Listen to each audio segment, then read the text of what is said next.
Химийн хичээлээр эзэлтийн ерөнхий шалгалтанд бэлдэж байгаа сурагчид зориулсан Хим 800 номны органик нэгдлийн бүтэц шинж чанар бүлэг сэдвийн зарим бодлого даалгаврыг тайлбарлая. За 1066 дугаар даалгавар алканы игний нүүрс ус төрөгчид цэг цэг тамийн захирагдгүйгээр ЦЦ холбооны урт нь цэг цэг, холбооны өнцөг нь цэг цэг байна гэж.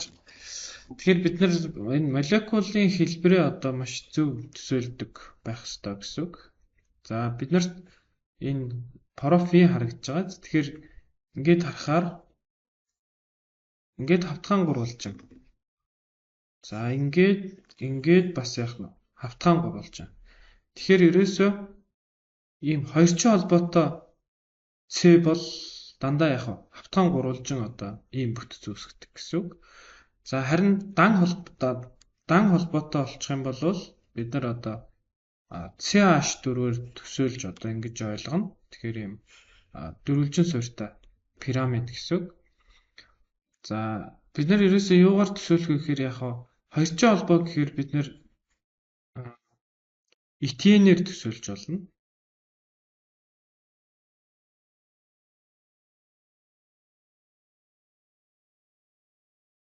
Ингээд төсөөлчих болно.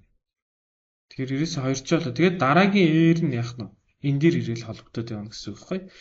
Тэгэхээр хоёрчин холбоотой цэл байх юм бол хавтгаан гурвалжин үүсгэх нэ. Тэгээ хавтгаан гурвалжин юм бол мэдээж яах нь энэ холбооны өнцөг нь 120 л байна гэсэн үг шүү дээ. За тэгээд CC холбооны урт болохоор 0.100 давхар холбооны урт 0.134 нанометр байдаг. За CC дан холбооны урт бол 0.154 нанометр байдаг. За энэ дөрвөн дан холбоотой C-ийн үед бид нар одоо метанаар төсөөлж болно. За ингээд метанаар төсөөлж болно тий. Тэгэхээр метаны бүтэц бол яах нь бид нар тетраэдр гэдгийг мэдж байгаа. Тетраэдр. Тэгэхээр энэ дан холбоотой С бол дандаа яах нь тетраэдр бүтцээ үүсгээл одоо орон зайд тетраэдр бүтцээ л үүсгэн гэсэн үг. Тэгээд холбооны өнцөг нь болохоор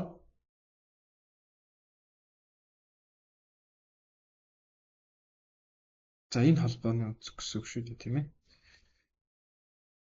Энэ холбооны өнцөг болохоор 128 байдаг.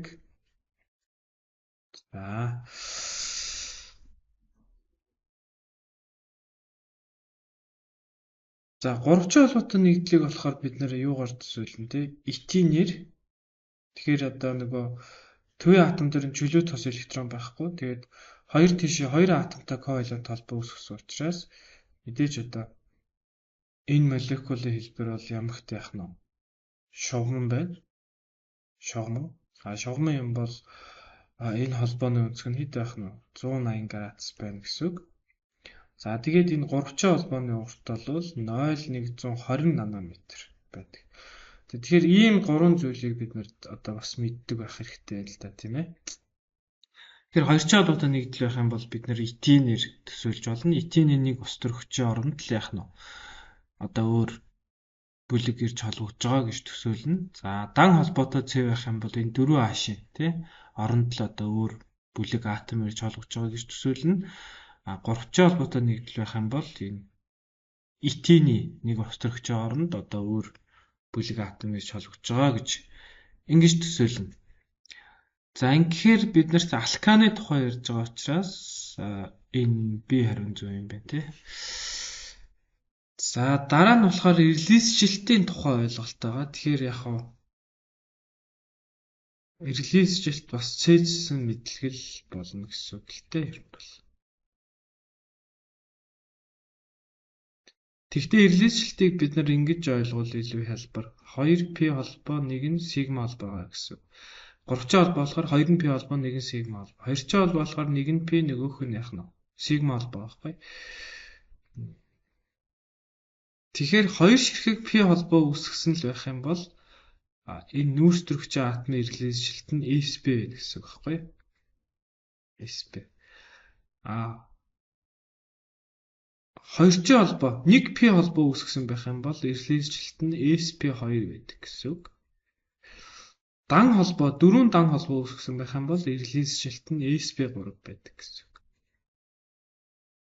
За ингээд тэгэхээр биднэрт sp3 ирлийзжилт үед орших нүүрс төрөгчийн атомын тоо хэдвэ гэж асууж байгаа учраас 2-оо гэж хариулж байгаа. Тэгээ sp3 төлөвтэй нь 2, sp2 төлөвтэй нь 2, sp ирлийзжилттэй нь бас яах нь 2 нүүрс төрөгчийн атом байна гэсэн.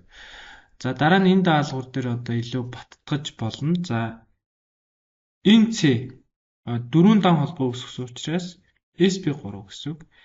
Энэ C болохоор нэг нь p яах нь нэг нь сигма холбоо байхгүй. Тэгэхээр 1p холбоо үүсгэсэн учраас ирлийзжилт нь sp2 гэсэн үг. За энэний хос адилхан sp2 энэ бас sp2. За энэ болохоор sp байна. Энэ бас 2p холбоотой гэсэн үг шүү дээ, тийм ээ. Тэгэхээр sp гэсэн үг. 2p гэдгээр явуул их зүгээр шүү. За энэ дан 4 дан холбоотой учраас sp3, энэ бас 4 дан холбоотой учраас sp3. Тэгэхээр эхний нэг нь болохоор sp3-аас sp2 болж байгаа юм байна. Тэгэхээр c юм байна. А дараагийнх нь болохоор sp2-аас sp2 хэвээрээ хамгийн сүүлийнх нь болохоор sp-гээс sp3 болж байгаа юм байна гэд. Ингээл хариултаа сонгоч. Тэгэхээр тухайн нүүрс төрөгчийн атом 4 дан холбоотой байх юм бол sp3 ирлийзжилттэй. А 1p холбоо үүсгэж юм бол sp2 ирлийзжилттэй. 2p холбоо үүсгэж юм бол sp ирлийзжилттэй. Яг 2p холбоо үүсгэх гэдэг нь би энийг хэлээд байгаа байхгүй. Одоо ийм давхар холбоотой нэгдлэж болно шүү дээ. Тэгэх юм бол энэ p, энэ сигма, энэ p, энэ яг сигма гэхээр энэ 2p холбоо үүсгэж байгаа учраас sp болох гэдэг байгаа байхгүй ирлийзжилт нь. За энд нэг хэлчихье тий. Тийм бол энэ нь болохоор sp2 нэг л p холбоо үүсгэж. Энэ бас нэг л p холбоо үүсгэж байгаа учраас sp2 болох гэдэг байгаа байхгүй. Тэгэхээр хоёр давхар холбоотой гэчихээр энэ дэр жишээ нь одоо төрөлдөх гэдэг байгаа байхгүй. Тэгэхээр тухайн нүүрс төрөгчийн атом хэдэн p холбоо үүсгэсэн бэ гэдгийг хараад ялгаад явуучих юм бол илүү алдах магадлал багаснаа гэсэн. За дараа нь 5 метил гикс 2-ийн нэгдэлтэх сигма болон p холбооны тоог олоорой гэж. Тэгэхээр дан холбоог бол сигма холбоо гэж нэрлэж байгаа. Харин сигма холбоо хавтгаан хоёр талд үүсэж байгаа p орбитал үлээд ахслаар үүсэж байгаа холбоог бол бид нар p холбоо гэж хэлж байгаа. За ингээд энэ үндсэн хэлхэнд 6 цэтэй юм байна.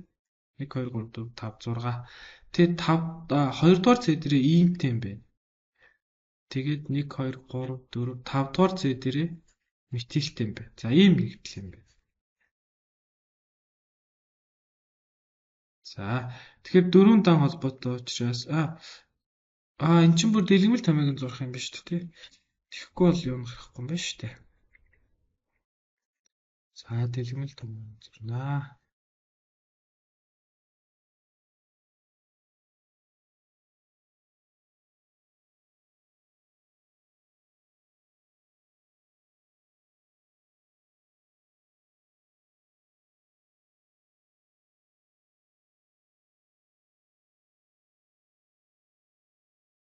За ингээд зурчлаа. За тэгэхээр дан холбоонуудын улаанаар сигма холбоонуудын улаанаар ингээд тэмдэглэж ингээд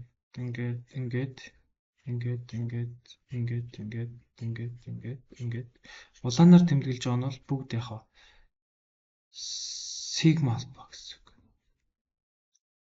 Дан боёо сигма холбоо. За тэгэхээр энэ хоёр бол яг нь p холбоо болно гэсэн үг. Хоёр шиг p холбоотой. Энэ гуравчийн холбооны энэ нь болохоор яг нь сигма холбоо гэсэн үг. За тэгэхээр ингээд нийтдээ 1 2 3 4 5 6 7 8 9 10 11 12 13 14 15 сигма холбоо. Нөгөө халагчаа хийгээгүй шүү дээ. Тэгээд дутаад байгаа юм шүү дээ. Дээр чинь нэрээ CH 3 шүү дээ. 5 дугаар Z тийм ээ. C ингээд хийч. За тэгэхээр эн чинь бас дан холбоо гэсэн үг. Тэгэхээр ингээд булаанаар гिचээ. За ингээд 1 2 3 4 5 6 7 8 9 10 11 12 13 14 15 16 17 18 сигма холбоотой, 2p холбоотой гэхээр ийн юу хариулт болж байгаа гэсэн үг.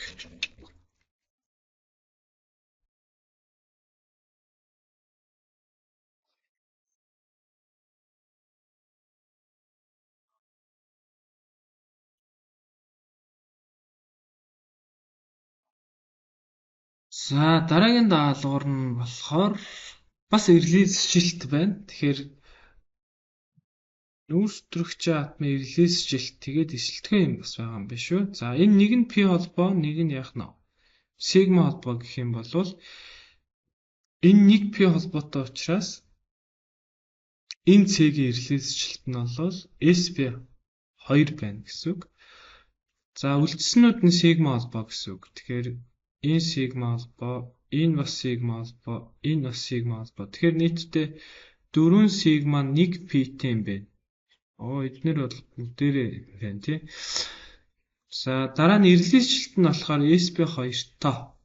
За одоо нөгөө нүүрстрэгч байгаа эсэлтгэн ямиг олох юм байна. За нүүрстрэгчийн эсэлтгэн ямиг олохдоо эсэлтгэн ям гэдэг бол туйлтай ковалент холбоотой нэгдэл дэх химийн холбоо тасрахад дундын ос нь хаашаа шилжих юм бэ гэдгийг тооцож тэмдэглэж байгаа цэнгийг эсэлтгэн юм гэж байгаа. За CH холбоо тасрахаар CH-ийн дундын ос электрон C рүү шилжинэ. CO холбоо тасрахаар дундын ос нь O руу шилжинэ. Харин энэ CO давхар холбоо тасрахаар мөн л дундын ос нь яхаа O руу шилжинэ. Тэгэхээр ингээд нүүрстрэгч нийтдээ яах нь 3 электрон өгөөд за нүүрстрэгчийн атом 3 электрон өгөх нь штэ өгнө. Тэгээд буцаагаад яах нь 1 электрон авна. Од 3 электрон өгөөд буцаагаад яах нь бус төрөгчөөс 1-ийг авч байгаа гэсэн. Яад 3 болж байгаа гэхээр дан холбоотой одоо 1-ийг өгнө. Давхар холбоотой гэдэг чинь яах нь 2-ыг өгөх байхгүй. Ингээд нийтдээ 3-ыг өгөөд 3 электрон өгөөд буцаагаад 1-ийг авна гэдэг бол C-ийн эсэлтгэн нь 2 за уг нь R-ийг 2 гэж бичих ёстой л да. Эсэлтгэн юм учраас бид нэр тэмдгийнхаа тооныхоо өмнө тэмдгээ тавих ёстой. Эсэлтгэн нь R-ийг 2 олно. 3-ыг өгөх юм бол 3 R-ийг болно шүү дээ, тийм ээ. Буцаагаад 1-ийг авчиж байгаа учраас 2 R-ийг болж байгаа байхгүй. За ингээд зөв хариу нь бол D юм байна. За дараа нь энэ буслах цэг орж ирж байна. Тэгэхээр буслах цэг дээр бид нэг 3 зүйлийг зайлшгүй мэддэг байх хэвээр. Тэр нь гомологийн дагуу одоо буслах цэгийн зүй тогтолцоог мэддэг байна.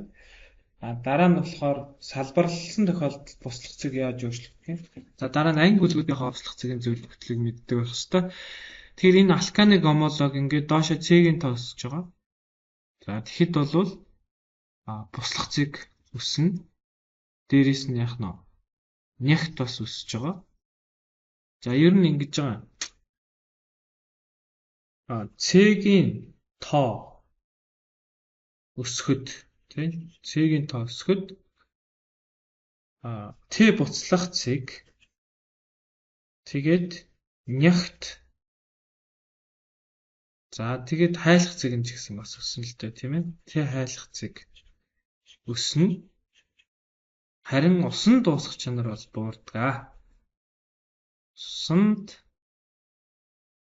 энэ бол бүх одоо анги бүлгийн хувьд алкам ч байна, спирт байж болно тийм. Альдгид байж болно, карбовчл байж болно. Бүгд ерөөсөө л цэгийн тоо өсгöd. Гэхдээ гомологийн дагуу шүү дээ. Цэгийн тоо өсгöd. Алканы хувьд цэгийн тоо өсгөр буслах цэг нь өснө, нягт нь өснө, хайлах цэг нь өснө, харин усан дуусах чанар нь яах нь буур. Карбовчлийн хувьд мөн адилхан тийм ээ. Цэгийн тоо өсгөр буслах цэг нь нягт нь, хайлах цэг нь өсөд усан дуусах чанар буурж байгаа. Тэгэхээр эн чинь C5H2, C3H8, CH4 гэдэг бол яг гомологийн дагуу цэгийн тоо буурж байгаа. Тийм учраас буслах цэг нь бол яг буурна гэсэн тийм өсгөр өсдөх юм бол буурахаар мэдээж өснө гэсэн. За тэгэхээр энэ гомологийн дагуух зүй тогтолцоог бид нэр мэдчихэж одоо гомологийн дагуух физик шинж чанарын зүй тогтолцоотой холбоотой даалгаврыг зөв ажилтдаг болно гэсэн. Тэгэхээр яг энэний шалтгаан бол та бас студингээс үзсэн шүү дээ, тий. Энэ C-ийн тоо өсгөр молекулын хэмжээ томроод тэгээд одоо молекулын шүргэлцэх боломжтой гадаргуун талбай ихсээд молекул хоорондоо хүчигсэж байгаа шүү дээ. За энэ дараагийн даалгавар дээр гарч байгаа. За энэ дэр ингэ бичсэн байгаа. Сайн нэг молекулын хэмжээтэй холбоотой энэ салбарлалтан дээр ч гэсэн яг адилхан байдаг байхгүй юу? За биднэрт 3 янзын нэгдэл өгсөн байгаа.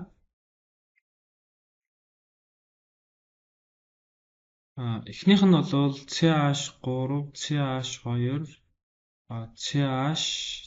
За тэгээд энэ үндсэндээ 5 цэтэй, гэхдээ нэг нь салбарлсан гэсэн. За дараагийнх нь болохоор CH3, C. За ингээд 5 цэтэй. Тэгээд 2-ын салбарлаад үндсэлхэндээ 3 цэтэй гэсэн. За дараагийнх нь болохоор одоо салбарлсан C байхгүй гэсэн үг тийм. Одоо шугамын хэлхээтэй гэсэн. За тэгэхээр энэ нөхөр бол яг хамгийн их салбарлсан. Хамгийн их салбарлсан. Тийм учраас гадаргуун талбай хамгийн багтаа тэгээд молекул хоорондоо хүч хамгийн сул байна гэсэн. За энэ хамгийн доотлын нэгдэл болохоор яг шугам байгаа салбарлаагүй. Тийм болохоор шүргэлж гадаргуун талбай ихтэй молекул хоорондоо хүч хамгийн их байна гэсэн. Тэгэхээр энэ нэгдлийн хувьд бол B-ийн зөв хариу болж байгаа. Яг гэвэл энэ голынх нь хамгийн бага буслах зэгтэй байхгүй. Тэгээд баруун талынх нь хамгийн өндөр буслах зэгтэй гэдэг ингээд харж байгаа байхгүй. За тэгэхээр органик нэгдэл салбарлал эхлэх юм бол молекул хоорондын хүчин сулраад буслах зэг нь буураад байна гэсэн. За энэ болохоор анги хооронд болоод эхэлж байгаа. Тэгэхээр би өмнө нь бас нэг хэдгээр бүлэг дээр билээ энэ талаар хэлжсэн. Одоо дахиад хэлье. Бид нар ерөнхийдөө яг нэг органик нэгдлүүдийг нүүрс ус төрөгчд.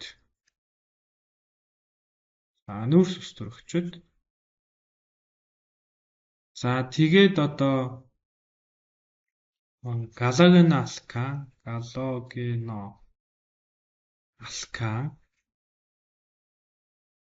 тэгээд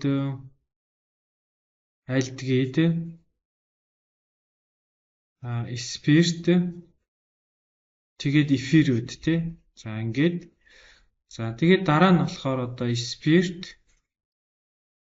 тэгээд амин. За тэгээд хамгийн сүүлд нь болохоор карбовчил гэд ингэж бичиж яагаад тэгээд ерөнхийдөө молекул хоорондын хүчийг одоо тогтоох юм бол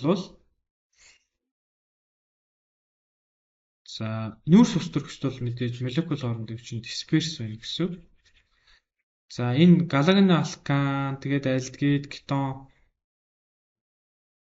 спирт эфир энэ төр бол молекул хоорондын хүчин дефолт байна. Дефолт байна. За спирт карбовчил амин бол молекул хоорондын хүчин ус төрөгчийн холбоо байна. Ус төрөгчийн холбоо. За тэгэхээр мэдээж хамгийн хүчтэй молекул хоорондын хүч бол ус төрөгчийн холбоо. Хамгийн сул молекул хоорондын хүч бол яг нь дисперс шүү дээ, тийм ээ. За тэгэхээр ерөнхийдөө энэ дарааллын дагуу молекул хоорондын хүч ихсээд за түүнийгээ дагаад яах нь Т буцлах зэг, Т хайлах зэг, за тэгээд нягт тий бас усан дуусах чанар нь ихсдэг. Усан дуусах чанар ихснэ. За энийг мэдчих юм бол анги хоорондын одоо физик шин чанарын зөв тогтлыг бас нэлээд хэлэх боломжтой. За тэгэхээр одоо биднэрт юу байна вэ гэхээр CH2, CH3, CH2OH энэ бол спирт. CH3, CHO энэ бол альдгид. CH3 сом болвол карбовчил. Тэгэхээр одоо бид нар шууд эндээсээ хараад хариулчих боломжтой тийм. Яг энэ сомныхаа дагуу тий альдгид нь энэ байж байна. спирт нэн байж байна. Карбон хүчил нэн байж байна. Тэгэхээр хамгийн өндөр температурт туслах нь карбон хүчил юм байна. Хамгийн бага температурт туслах нь альдегид юм байна. Тэгэхээр би энэ зөв хариу гэсэн үг тийм. Хамгийн өндөр температурт туслах нь карбон хүчил.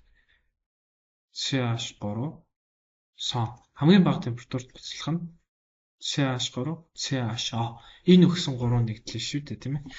Тэгэхээр энийг мэдчих юм бол бас органик хөтлийн анги хоорондын физик шинж чанарыг бас нэлээд хэлчих боломжтой болно.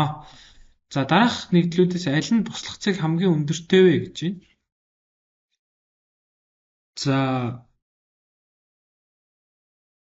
энэ альдегид учраас молекул хоорондын хүчин дифол. За хамгийн ихнийх нь карбон хүчил учраас устөрөгчийн холбоо. За органик хим дээр тэгээд анги бүлгээ ялгахгүй бол энэ хэцүү л дээ. За хоёр дахь нь болохоор эфир учраас дифол. Би түрүү эфирүүд гэж бичсэн шүү дээ өмнөх даалгаварт тийм ээ. За гурав дахь нь спирт учраас устөрөгчийн холбоо.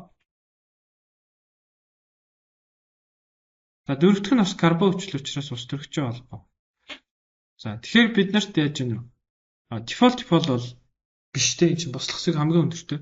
Энэ гурван устөрөгчтэй холбоотойгоос аль нь юм бэ л гэдэг асуулт гарч ирж байна. Тэгэхээр мэдээж эндээс хамгийн түрүү хэн хасагдах нь вэ? Спирт бол хасагдана. Энэ бол яг тэгвэл карбон хүчил чинь спиртээс өндөр температурт туслана шүү дээ. Тэгэхээр хоёр карбон хүчлээ одоо аваад үзнэ гэсэн үг. CH3 CH2 CH3 тэгээд сон.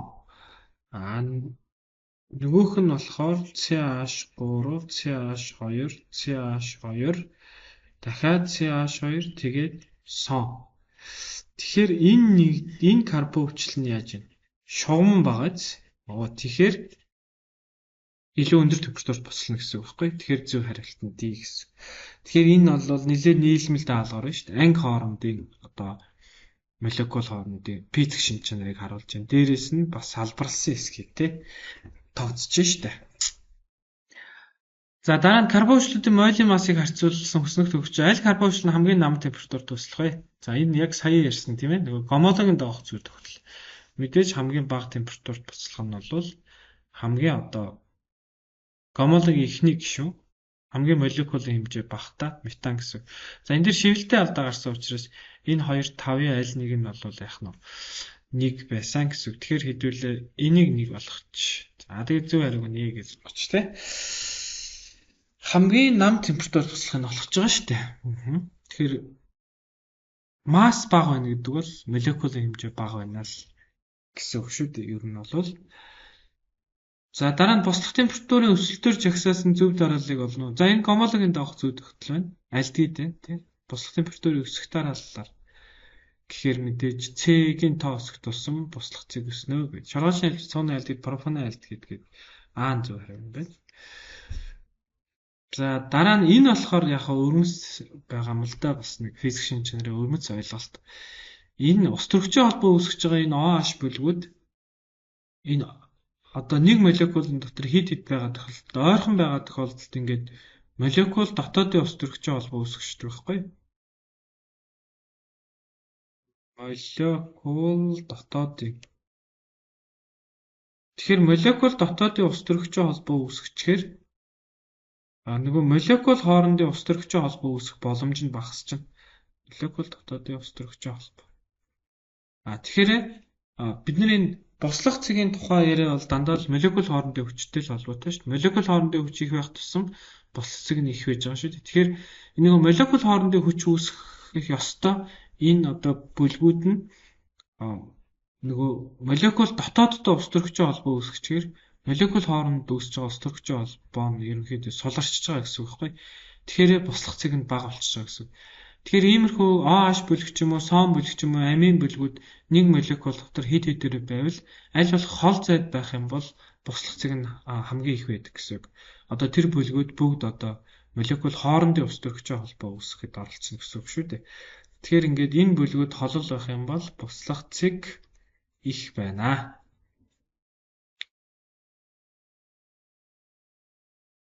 Тэгэхээр эндээс хамгийн одоо буслах цэг ихтэй нь бол S гэсэн үг.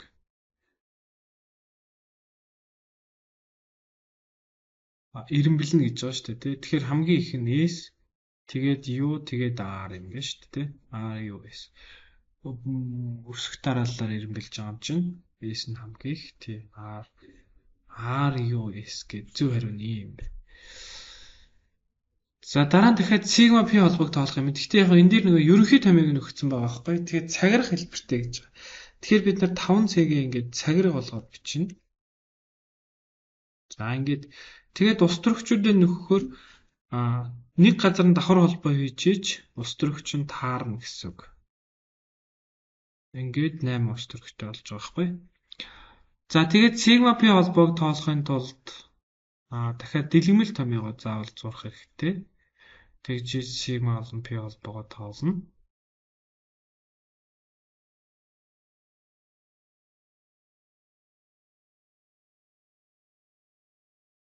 Ингээд энд ганцхан p холбоо байгаа. Тэрийг ингээ хараар тодруулъя. Тэр бол энэ давхар холбооны нэг нь яг p холбоо гэсэн. Тэгэд бусд нь бүгд сигма холбоо тийм ээ. 1 2 3 за 1 2 3 4 5 6 7 8 9 10 11 12 13 сигма холбоо 1 p холбоотой байна. За амийн нэгдлүүд ягаад суурилах шинж үзүүлдэг юм аа гэж. Тэгэхээр бид нар хүчил суурийн онол 11-р ангид үзсэн шүү дээ. За амийн нэгдэл бол за би анхдагч амийн авчих яг. Азотын атом дээр чөлөө төстой. Тийм учраас жишээлбэл тийм ээ усны молекултай харилцан үйлчлэхээр усны молекулын протоныг өөр дээрээ координатын ковалентийн холбоогоор нэгдүүлдэгэ. Тэгээд OH өсөх нь л дээ. Тэгэхээр энэ бол электрон донор буюу одоо хос электрон гаргах боломжтой. Электрон донор учраас энэ бол юу юм бэ? Суурь үүрэг гүйцэтгэж байгаа. Энэ болохоор ус төрөгчийн порто өгч учраас энэ бол юу юм бэ? Хүчлийн үүрэг гүйцэтгэж байгаа юм байна. Тэгэхээр аминууд энэ чөлөө тостой учраас азотын атом дээр чөлөө тос электронтой учраас суурилах шинж үзүүлдэг. За карбон хүчлэг шинж үзүүлдэг учир нь гэж байна те. За карбон ер нь хүчлэг шинжийг яаж батлах юм бэ гэхээр мэдээж хүчил болвол за металл аваашаад биччихье. Суурьтай харилцан үйлчлээд давс ус үүсгэж байгаа тийм. Энэ урвалыг бид нар саармөгч гурвал гэж нэрлэж байгаа. Тэгэхээр хүчил юм бол одоо саармөгч гурвалд орно гэсэн. Тэгэхээр яг эндээс зөв хариулт нь бол карбон хүчилтэй харилцан үйлчлэлт гэдэг л зөв хариулт байлаа. Эсвэл яг ингэж болно л да. Карбон хүчил бол ээр сон штэ тийм үү. Тэгэхээр жишээлбэл усны молекултай харилцан үйлчлээд энэ сул хүчил байхгүй. Тэгэхээр ус төрөгчийн протон усны молекулд өгвөл л доо. Ингээд карбоксилат ион тэгээд H3O2-ыг өсгөж байгаа байхгүй. Тэгэхээр эн чинь нөгөө протон өгж чадж байгаа учраас хүчил болно гэсэн үг шүү дээ. За тэгэхээр ийм протон өгч энтер гэсэн тийм одоо тайлбар байхгүй учраас эндээс хамгийн оновчтой хариулт нь бол энэ шүлттэй харилцан үйлчлэгээ гэдэг нь оновчтой хариулт болж байгаа. За дараах карбон хүчлээс аль нь хамгийн хүчлэх юм бэ гэж байгаа. За тэгэхээр энэ дээр энэ бол 12 дугаар ангийн агуулга байгаа юм л да.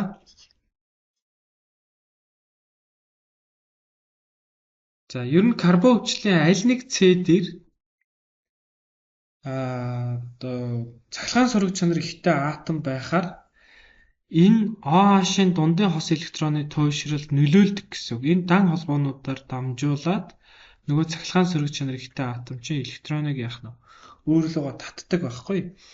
Тэгснээр энэ OH холбоо сулраад ус төрөгчийн протон хялбархан сална гэж ойлгол одоо илүү хялбар. OH-ын дундын хос электрон оргоо туйшралтай. Гэхдээ яах нь энэ холооруудын нөлөөгөөр илүү хүчтэй туйширдаг байхгүй.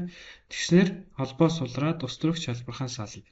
Тэгэхээр илүү хүчлэг гэсэн үг байхгүй. Ус төрөгч хялбархан салж явах юм бол яах вэ? Илүү хүчлэг байна гэсэн үг.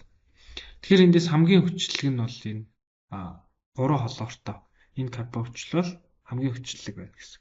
Тэгэхээр карбон хүчлээ аль нэг C дээр цахилгаан сөрөг чанар ихтэй атом эсвэл одоо цахилгаан сөрөг чанар ихтэй атом бүхий бүлэг ирээд суучих юм бол тэр хүчлийн хүчлэг шинж нь бол яг ихсдэгэ гэсэн. За дараах хүчлүүдийн хүчлэг шинжийг буурах дараалалаар байрлуул гэж байгааз. Тэгэхээр эндээс хамгийн хүчтэй хүчил нь болохоор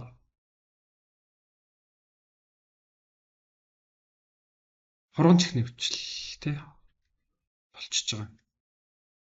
За яагаад гэдгийг нь бас сая одоо индукцийн эффектийн нөлөөгөөр тайлбарлаж болно. За OH дундын хос мэдээж яах нь ороо туйшрна. Гэхдээ бас яах нь энэ холбоогоор дамжаад ингээд энэ ороо бас яах нь энэ ороо ингээд татагдана гэсэн үг. Нөгөө тийшээ бас яах нь энэ ороо туйшрна дамжаад бас энэ дан холбоонуудаар дамжаад энэ ороо бас энэ яах нь ингээд одоо OH холбоог илүү туйшруулж байгаа гэсэн үг.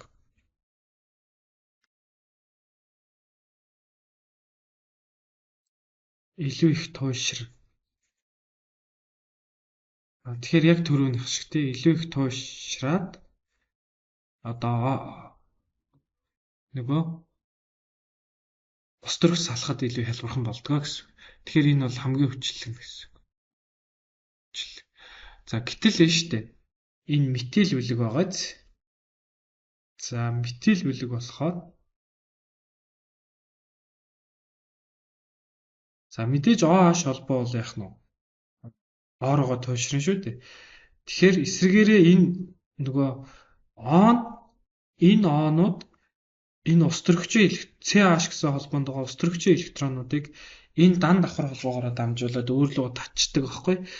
Тэгэхээр энэ метил бүлэг бол нөгөө энэ OH холбооны туйшралд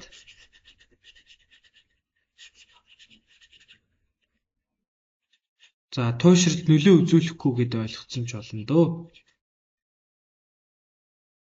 За ингэж OH холбоог туйшруулахад хувь нэмрээ оруулахгүй гэж.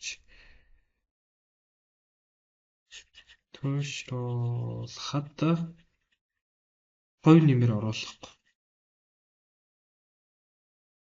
Харин ч яах нь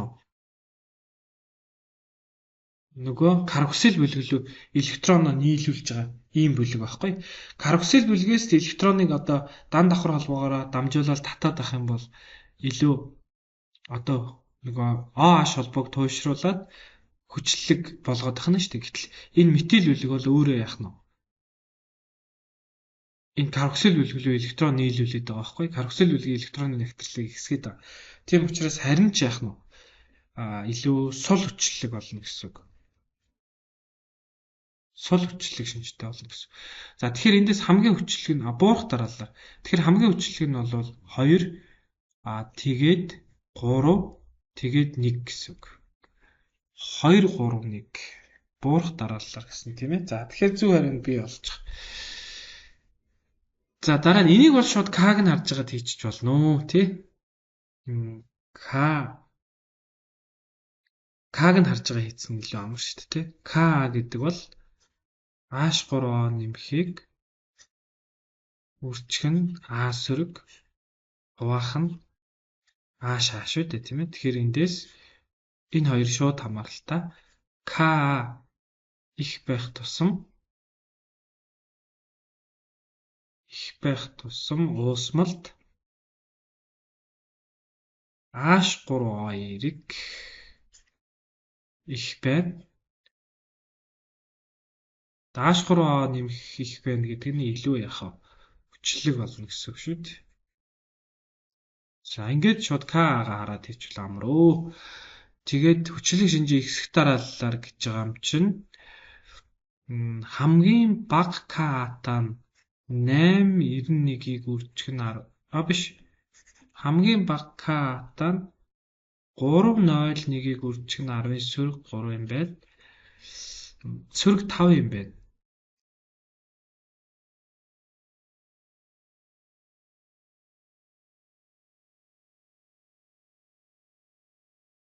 сөрөг 5. Тэгээд дараагийнх нь 8. 91-ийг үржих нь 10-ын сөрөг 5.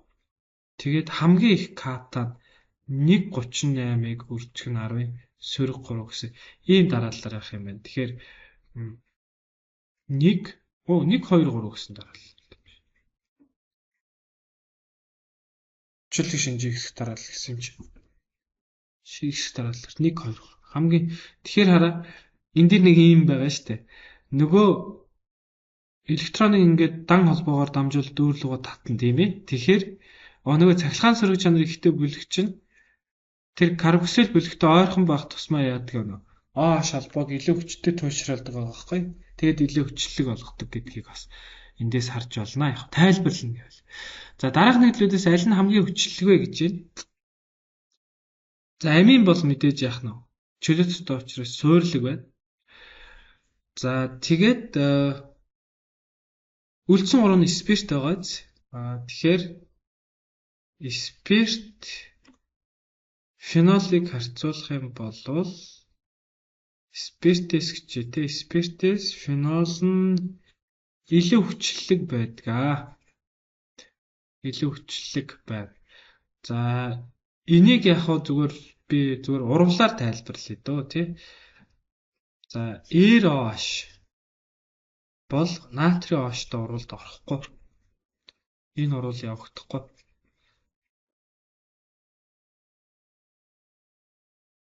Өөрөөр хэлбэл шүү дээ. Спиртээс протоныгоо ийш нь яах вэ? Өгөхгүй гэсэн үг. Протон өгөхгүй. Гэтэл фенол болохоор саармагч гурвалд орно гэсэн үг. Шүлттэй саармагч гурвалд орно. Тэгэхээр шүлттэй саармагч гурвалд орж ийн гэдэг бол яах нь вэ? Энэ бол хүчлэг юм гэдгийн баталгаа шүү дээ. C6H5OH. За ингээд натрийн OH-той оролд ороод C6H5O натрий нэмэх нь H2-оор үсгэж байгаа байхгүй. За тэгэхээр энэ бол өгөхгүй байх нь шүү дээ. Тэгэхээр энэ бол протоно яаж ийна? OH-т өгж байгаа байхгүй. Тэгэхээр илүү хүчлэг гэдгийг энэ урвалаар баталж болно. За дараагийн даалгавар нь дараах нэгдлүүдээс суйрлаг шинжийн хэсэг дараалалаар байрлуулаарай гэж юм. Тэгэхээр за яг амийн нэгдлийн хувьд бол нэг ийм байгаа. CH3, CH2, NH2. За тэгээд C2H5 2 дахин NH. Тэгээд CH3 3 дахин N гэдэг. За нэг ийм байна. CH3, CH2, NH2.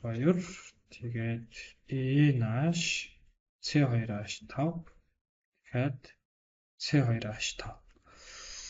Тэгээд NCH3, CH3, CH3. За тэгэхээр энэ дарааллын дагуу бол суйрлаг шинж ихсдэг.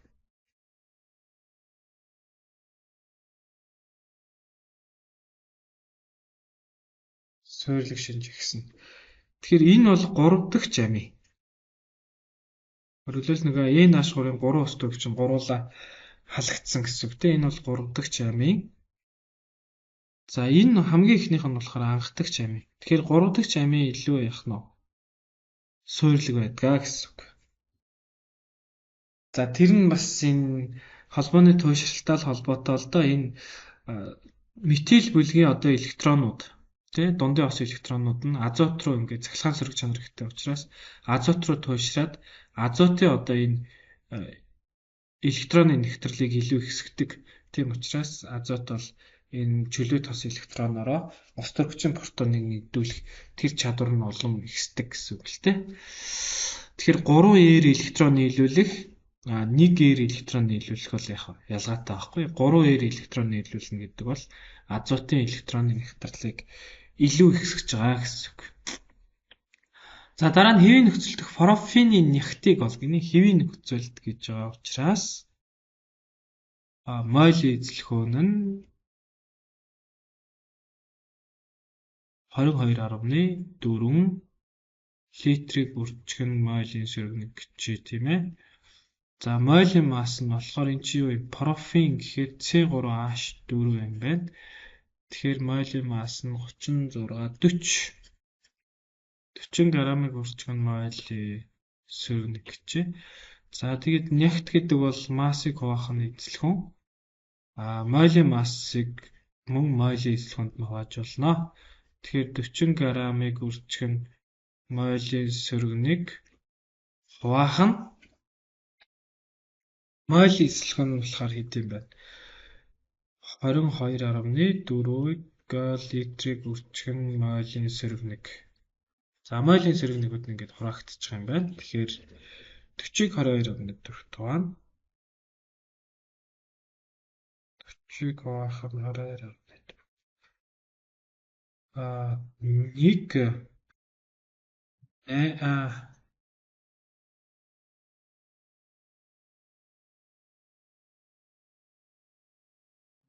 7 86. За 85 та гэдэг энэ D хариуц. За дараа нь нэгт нь өгсөн байгаа. Тэгэхээр буцаагаад юугаа олох нөө хэвийн нөхцөл гэсэн учраас мойлын массаа олно. Нэгт гэдэг бол мойлын массыг хуваах нь мойлын эзлэхэн гэсэн. Эндээс мойлын масс гэдэг бол нягтыг үржих нь мойлын эзлэхэн болох юм байна. За нягт нь 1964 грамыг үржих нь литр хасах нэг гэж тий. За мойлын эзлэхэн нь болохоор 22.4 литрийг үржих нь мойлын сөрөг нэг литрийн сөрөг нэгтэй хураагдана. За ингэхээр 1964-ийг үржих нь 22.4 гэхээр 44 грамыг үржих нь мойлын сөрөг нэг гарна гэсэн. За 44 гэдэг чинь C3H8 тий. 36 44. C3H8 гэдэг чинь пропан. Нэ. За энэ бас гомологийн давах зүйдэгтэл. Тэгэхээр энийг бол хэлбэрхэн хийчих боломжтой. Гексаны буслахцыг олгож байгаа байхгүй. Пентаны буслахцыг 36. Гефтаны буслахцыг 90 хэдий 98 юм байна тий. Тэгэхээр ямар ч байсан гексан гэхээр пентанаас их, гефтанаас бага байна гэхээр 69 гэдээ хариулчихна. За дараа нь эсэлтгүй юм болох байна. За эсэлтгүй юм болохыг түрүү нэг тайлбарсан. Одоо дахиад энэ жишээн дээр тайлбарлая.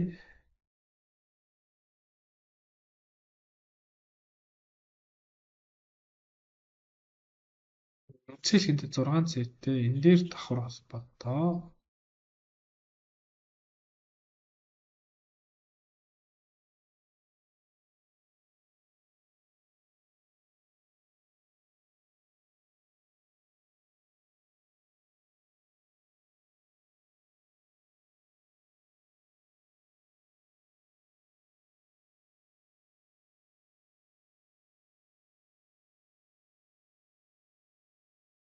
За одоо би холбооны туйлшрлуудыг нүүрс төрөгч рүү татгаж байгааг нь болохоор улаанаар тэмдэглэе. За А-шууд электрон нүүрс төрөгч рүү татагдсан мэдээж.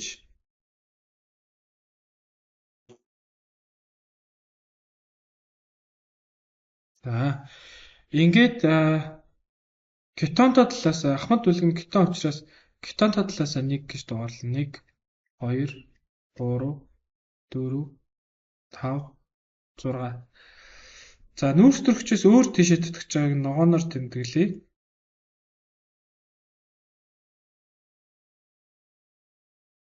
За ингээд. За тэгэхээр 1 дугаартай нүүрс төрөгчийн атом 3 электроныг авах юм байна. Энэ нэгдлийг CH гэсэн холбоо тасрахаар 3-ыг авах юм байна. Тийм учраас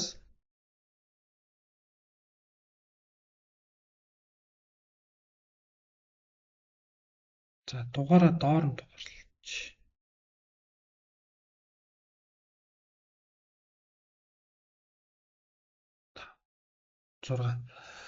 За тийм учраас 1 дугаартай нүүрс төрөгчийн атомын эсэлтгүй юм бол сөрөг 3 болно. Яг тэгвэл 3 ус төрөгчөөс 1-1-ийг авах нь шүү дээ. За харин 2 дугаартай нүүрс төрөгчийн атом болохоор О руу 2-ыг өгөх юм байна. Ингээд О-д 2-ыг өгөх юм байна шүү дээ. Тийм учраас энэний эсэлтгүйн нь E-ийг 2 болно. За 3 дугаартаа нүүрс төрөгчийн атом болохоор ус төрөгчөөс 1-ийг аваад буцаагаад О-д 1-ийг өгөх юм байна. Тэгэхээр тиг болно. 4 дугаартаа нь бас О-д 1-ийг өгөөд ус төрөгчөөс 1-ийг ав. 5 дугаартаа нь бас О-д 1-ийг өгөөд ус төрөгчөөс 1-ийг ав. За 6 дугаартаа нь болохоор ус төрөгчөөс 2-ыг аваад буцаагаад О-д яах нь 1-ийг өгнө. Тийм учраас сөрөг 1 болох юм байна. За ингээд сөрөг 3, эерэг 2, тэг сөрөг 1 гэхээр зөв хариулт А гэсэн. Тэгэхээр органик нийтлийн найрлагдахын нүүрс төрөгчийн атомын эсэлтгүйн олохдоо ер нь дандаа дэлгэмэл томьёогоор зурдаг гэсэн. Тэгээд тухайн нүүрс төрөгчийн атом хэдийг өгөөд хэдийг авч байгаа юу гэдгийг. За дараа нь хираал байна. За хираал гэдэг бол мэдээж одоо дөрвөн өөр халагчтай холбогдсон цэгийг л яах нь хираал цэ гэж байгаа шүү дээ. Энэ бол хираал цэ байна. За тэгэхээр энэ захын цэ 3 ус төрөгчтэй холбогдсон учраас хираал биш. За 2 дахь цэ 2 ус төрөгчтэй холбогдсон учраас хираал биш. За одоо 3 дахь цэ дээр асуудал эхэлнэ. 3 дахь цэгээс. За би ингээд доор нь дугаарлалчээ. За 1 2 3 4 5 6 7 8 9 10 гэдэг дууралч тийм ээ. За 3 дахь цэ болохоор ямар байна вэ гэхээр 3 дахь цэ юм байгаа байхгүй юу? За ингээд хавтгаан цаана CH3 та хавтгаан наан H та ийшээ болохоор C2H5 та. За ийшээ болохоор ингээд ERT гэж. Ерхэд нь ингээд энэ 4 5 6 7 8 9 10 дугаар цэг ингээд ER гэж тий. Тэгэхээр энэ бол ингээд хираал болчихж байгаа байхгүй юу? Дөрөөр халагчтай. За тэгэхээр 3 дугаар C бол хираал. За 4 дугаар C 2 ус төрөгчтэй холбогдсон учраас хираал биш. Тэ 2 ижлэгийн атомтой холбогдчиход байна шүү дээ. 5 дугаар C бас 2 ус төрөгчийн атомтой холбогдсон учраас хираал биш. За 6 дугаар C хираал. Яагаад гэвэл OH та ийшээгээ CH2 та. Ийшээг болохоор CH холоортой. Тэгэхээр 6 дугаар C бол хираал гэсэн үг. За 7 дугаар C бас хираал. Яагаад 7 дугаар C хираал юм бэ гэхээр холоортой H та тэгээд энэ хараа CH OH та за тэгээд ийшээ эрттэй гэх юм уу те ингээд 7 дугаар C бол бас хираал гэсэн. За ингээд нийтдээ 3 хираал зүйт. 8 дугаар C хираал биш. Яагаад гэвэл 2 ижлэгэн CH хурдтай холбогдсон байхгүй.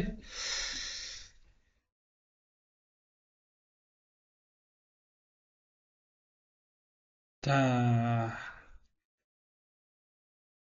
энэ бол 3 дугаартай C шүү те. За одоо би 6 дугаартай C-г бас энэ дээр тодруулъя те. Ийшээ H та ийшээ болохоор OH та. Тэгэд ийшээгээ CH2 та байхгүй. Ийшээ болохоор CH холоортой. Тэгэхээр ингээд 4 өөр халагч болчихж байгаа. За одоо 7 дугаартай C-г бас тодруулъя. Энэ 6 дугаартай. За 7 дугаартай C болохоор ийшээгээ CH OH та.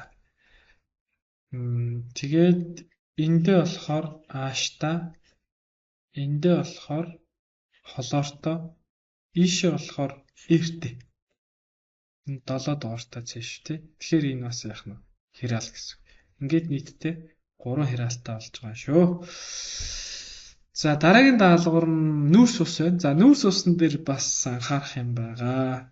За би эндээс ингээд 1 2 3 4 5 6 гэдэг дугаарлаж. За тэгэхээр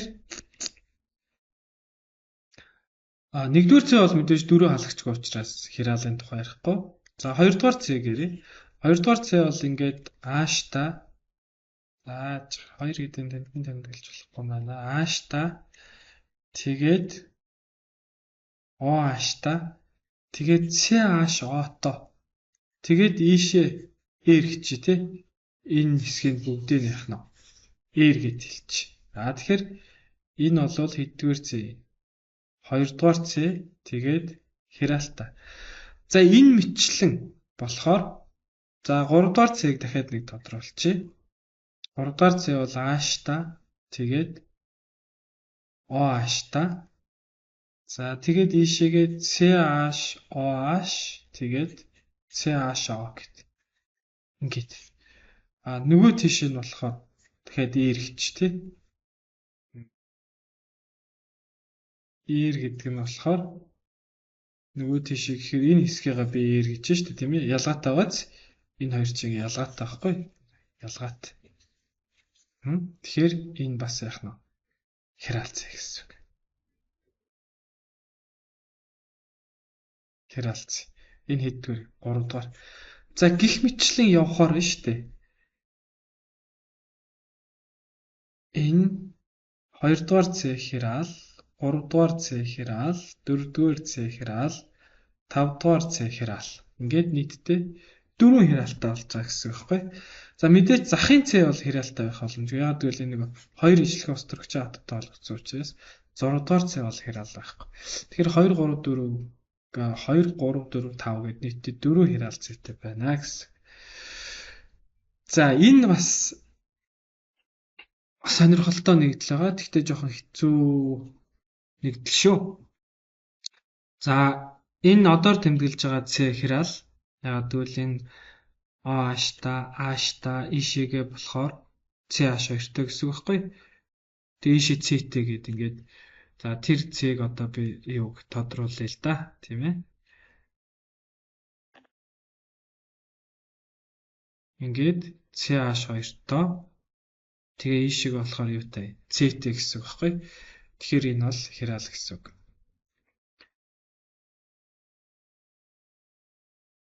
Энэ C бол би яах вэ? Энэ C-г тодруулж харуулж байгаа шүү. За гих мэтчлэн явахаар нь штэ.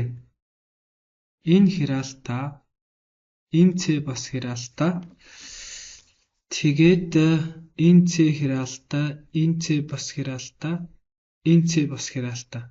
Харин энэ дээр хираал байхгүй хоёр острогч хатад болох. Тэгэхээр ингээд нийт 6 хираал байгааз. За ингээд таад тест дээр ингээд бичээд англиар бичээд тест ресторанд хираал нүртгч атом гэх юм бол тайлбарсан YouTube-ийн бичлэг бас байгаа шүү. Тэгэхээр яг дараагийнхыг харах биш одоо энэ C-тэй холбогдсон яг дараагийнхыг харах биш цааш нь ингээд бүхэлд нь R гэд явах юм бол ерөнхийдөө хираалтай хэсэг нь их сайн мэддэг байгаа. За этил амины гидрохлоридын толоридын тухай ярьж байна. За энэ бол яг химийн холбоотой даалгавартай. Энэ бол органик гэхээсээ илүү тийм ээ.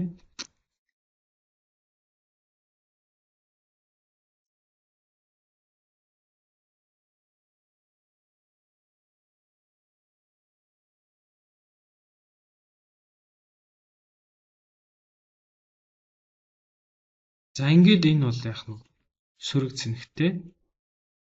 Эрэг цэнэгтэй. Тэгээд холоор нь сөрөг цэнэгтэй. Тэгэхээр энэний аль нэг холбооных нь координатын коэленттэй холбоо байгаа байхгүй. Тэгэхээр энэ нэгдлийн найрлаганд за энэ улаанаар тэмдэглэсэн координатын коэленттэй холбоо. Харин энднэрийн хоорондын харилцан үйлчлэл бол яг нь ионы холбоо шүү дээ. Цэнэгүүдийн таталцал учраас тийм ээ. Энэ ионы холбоо. За энэ болохоор чөлөө тос электроноор үүссэн координатын коэленттэй холбоо байхгүй. Энэ бол ерөнхийдөө ингэсэн гэсэн үг. NH2 дээр H холоорыг нэмэхээр энэ суйрлаг тийм ээ. Энэ болохоор хүчил. Тийм учраас хүчлээс протон яасан байна вэ? Суурийн молекул руу шилжсэн байхгүй. Тэгээд NH3-ыг холоор сөрөг гэд ингэж өгсөн гэсэн. Давс гэсэн үг л дээ. За ингэхээр хослоогүй электроноор үүссэн. За чөлөө тосоор үүссэн нь бол нэг л чөлөө тосоор үүссэн байна тийм ээ. Азотын чөлөө тосоо гаргаад Устрагч нь хос орбитал гаргаад үссэн гэсэн үг л дээ. За дараа нь хослоогүй электроноор үүссэн гэхээр энэ харууд бүгд хослоогүй электроноор үүссэн. 1 2 3 4 5 6 7 8 9. Тэгээд ионы холбоо 1 гэж зөв хариу B юм байна л та. За дараа